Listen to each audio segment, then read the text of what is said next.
Hey Fins Nation, how we feeling, my aqua blue family? Picture this for a second. The Santiago Bernabéu shaking under the Spanish sun, the Miami Dolphins making NFL history in Madrid, and us walking away with a gritty, bizarre 16-13 overtime win against an injury-riddled Washington Commanders squad. Yeah, it actually happened. Our boys just stamped their names into international history with a wild finish that had me yelling at my screen from halfway across the world. But before we celebrate too hard, let's be real. This win exposed some cracks that could sink us if we don't fix them fast. So today we're breaking down the instant takeaways from this Week 11 fever dream, what worked, what definitely didn't, and why Achane is practically dragging this offense on his back. Stick around, because by the end of this you'll be fired up for the bye-week fixes and the showdown with the Saints. Ready to unpack the madness? Let's roll. Man, Dolphins fans, imagine the buzz in Madrid as Miami finally took care of business. First regular season win in Spain. Overtime. 16-13. You couldn't script it better. It bumps us to 4-7 and pushes Washington down to 3-8. But let's not pretend this was some offensive fireworks show. It was a defensive grind from start to finish. Riley Patterson sealed it with a walk-off FG after Jack Jones' clutch overtime pick. And while it was an incredible moment for the franchise abroad, the win felt more like surviving a storm than cruising to victory. Zoom out, though, and reality hits like a blindside blitz. There's not much optimism heading into the bye.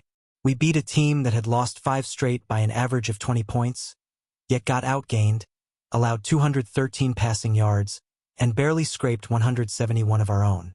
Penalties, inconsistent run defense, and an overtime bailout by pure luck.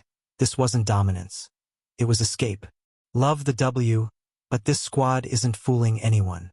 Tell me, Fins Nation, are you pumped after this or wanting more? And here's the part that really keeps me up at night. Mike McDaniel nearly gave this game away. 4th and goal from the 1, tied 13-13, with 1:44 left and Washington out of timeouts. That's a field goal situation 100 times out of 100. Instead, we go for the TD, get stuffed for a 2-yard loss, and suddenly McDaniel's burning timeouts praying for a Washington mistake. Thankfully, Matt Gay missed the 56-yarder or we'd be having a very different conversation. Is McDaniel learning or stumbling? You tell me. Now let's talk about the star of the night, Achane. This dude is unreal. His open field magic is turning every touch into a highlight reel. And honestly, his off-season contract talks are about to get spicy. Forget the basic box score, just watch the film.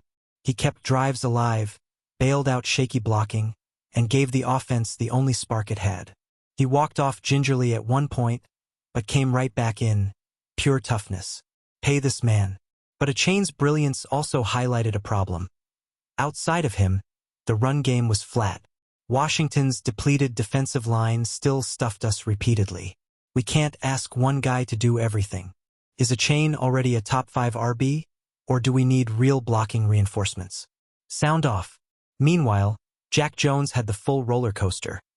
A bogus DPI early, even Dean Blandino said it shouldn't have been called, then comes back with the overtime interception that set up the game winner. Boom or bust, inconsistent, fiery. But absolutely our biggest playmaker in the secondary right now. Fins Nation, do you ride with him as CB1 or do we start looking elsewhere? Then we've got Juwan Brents, super talented, but the durability issues bit us again.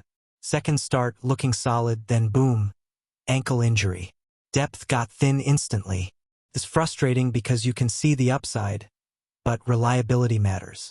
Do we keep betting on potential or pivot to someone steadier? On the bright side, the rookie D-tackles absolutely balled out.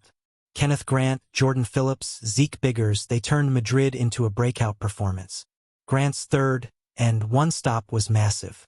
Phillips clogged lanes, Biggers shed blocks like a veteran. Without them, we don't keep Washington under 100 rushing yards. These guys are the real silver lining. Chop Robinson also flashed, but let's keep him in a pass rush specialist role for now. The run defense just isn't there yet, and that's okay. Let him grow. Tua had a steady, not spectacular day, 14 of 20, 171 yards, almost threw a pick but got bailed out, and took 2 sacks that highlight his ongoing escapability issues. Still, he kept things calm in overtime and made key throws when needed. Solid performance, just needs more mobility and help from his receivers, especially Waddle, who had a couple drops but also flashed that insane speed on a 31-yard catch and run. The offensive line is a mixed bag. Great protection at times, but short yardage was a disaster without James Daniels. Cole Strange struggled, and it showed on the failed 4th and goal. Austin Jackson's return will help, but health is everything right now. Rasul Douglas being inactive again didn't help the secondary, and the first half had all the vibes of a 6-6 slog between 3-7 teams. But there were bright spots. Chubb's pressure, Grant's run stops, and Tua's connection with Malik Washington. And yes, that DPI on Jack Jones was robbery. No way that should have been called. Yet we responded, and that's what matters. McDaniel's late-game management needs work, but the team fought. Achane shined. The rookies stepped up. Patterson delivered. History was made. All right, Fins family, that's the full breakdown of our wild Week 11 win in Madrid. If this got you hyped, drop your hottest takes below. Achane extension win? Share the love with your Dolphins crew, and buckle up for the bye week and the Saints on deck. Fins up, always.